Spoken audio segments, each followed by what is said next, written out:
नमस्कार, नरेंद्र सिसोदिया स्वागत करता हूं अपने सभी दर्शकों का और आपके बराबर उत्साहवर्धन के लिए मैं बारंबार आपका नमन करता हूं। आज जो एक विशेष न्यूज लेके आया हूं, स्पेशल सेशन लेके आया हूं अपने दर्शकों के लिए। वैसे तो पूरे देश में बाढ़ का एक भयावह और भयानक प्रकोप है, प्रलय चल रही है, लेकिन सबसे विशेष तौर पर जो असम है सर्वाधिक पीड़ित है। इस समय असम का आम जनजीवन व्यस्त है, नदियां उफान पर है, हजारों मकान ढह गए हैं, जानवर बह गए हैं, लाखों लोग बेघर हो गए हैं, सरकारी सहायता नाकाफी हो रही है, अपर्याप्त साबित हो रही है। असम का आम जनजीवन केंद्र सरकार और राज्य सरकार की तरफ बड़ी पथराई हुई नजरों से ये देख रहा है कि कब हमें राहत सामग्री मिलेगी, कब हमें सुरक्षित स्थानों पर ले जाया जाएगा और कब हमारा सुचारू जीवन पुनः शुरू होगा। बाढ़ के दृश्य, उससे हुए नुकसान, मकानों के ढहने के दृश्य आपको विचलित कर सकते हैं, लेकिन नेशनल भारत न्यूज भावनाओं से ऊपर उठकर अपने राष्ट्रीय दायित्व को, अपने सामाजिक दायित्व को नहीं भूला है। अपने दर्शकों के लिए वो विशेषांक लेकर आया हूँ, स्पेशल सेशन लेके आया हूँ। आप दुआ करना, प्रार्थना करना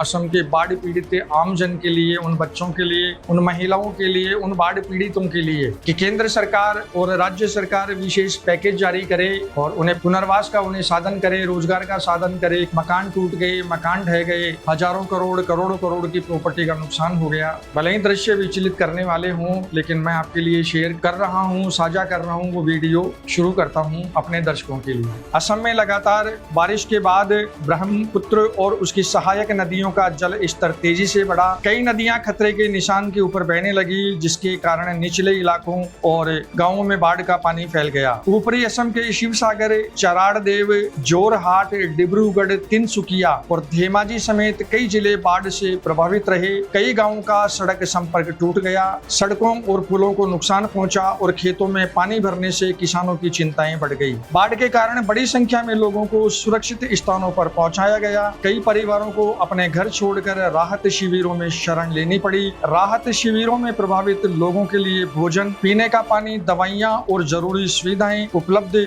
कराने की कोशिश की गई। प्रशासन, पुलिस, आपदा राहत बल और स्थानीय स्वयंसेवकों ने मिलकर बचाव अभियान चलाया। कई प्रभावित इलाकों में नावों के जरिए लोगों को सुरक्षित स्थानों तक पहुंचाया गया और जरूरतमंद परिवारों तक राहत सामग्री पहुंचाई गई। इस बाढ़ में कई लोगों की जान भी गई। अलग अलग दिनों में सामने आए आंकड़ों के अनुसार मृतकों की संख्या लगातार बढ़ती रही। रिपोर्टों में बाढ़ से मौतों का आंकड़ा करीब 68 तक पहुंचने की जानकारी सामने आई है। हालांकि कई इलाकों में पानी कम होने के बाद हालात में कुछ सुधार हुआ, लेकिन बड़ी संख्या में लोग अब भी बाढ़ के बाद के संकट से जूझ रहे हैं। कई घर क्षतिग्रस्त हुए हैं और लोगों के सामने दोबारा सामान्य जीवन शुरू करने की चुनौती है। बाढ़ का असर सिर्फ इंसानों तक सीमित नहीं रहा। जंगलों और वन क्षेत्रों में पानी भरने के कारण वन्य जीवों को भी सुरक्षित स्थानों की ओर जाना पड़ा। एक मादा हाथी के तेज बहाव में बहते हुए करीब 55 किलोमीटर दूर पहुंचने की खबर ने भी सबका ध्यान आकृष्ट किया। यह घटना बताती है कि प्राकृतिक आपदा का असर वन्य जीवों पर भी कितना गंभीर हो सकता है। वहीं बाढ़ के कारण किसानों को भी भारी नुकसान की आशंका है। कई इलाकों में खेत पानी में डूब गए, जिससे फसलों और पशुधन पर असर पड़ा। ग्रामीण परिवारों के सामने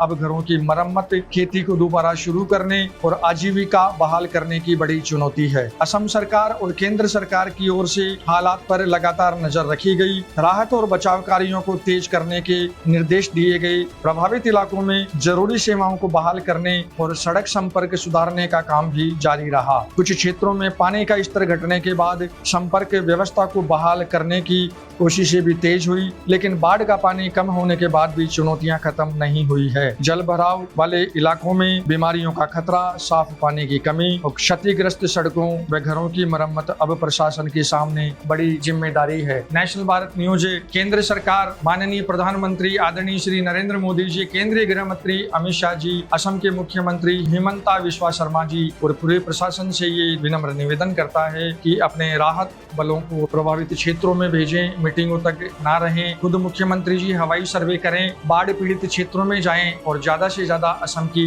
जनता को सुरक्षित स्थानों पर पहुंचाएं, राहत सामग्री पहुंचाएं और जितना जल्दी हो सके असम की आम जन का जनजीवन पुनः सामान्य स्थिति की तरफ वापस लौटे। इस हेतु आप सकारात्मक प्रयास करें। नेशनल भारत न्यूज असम की जनता की पीड़ा में निरंतर साथ है, हमारी सद्भावनाएं आपके साथ है। आप जल्दी ही इस तकलीफ से बाहर निकलेंगे। मैं नरेंद्र सिसोदिया नेशनल भारत न्यूज। जय हिंद, जय भारत।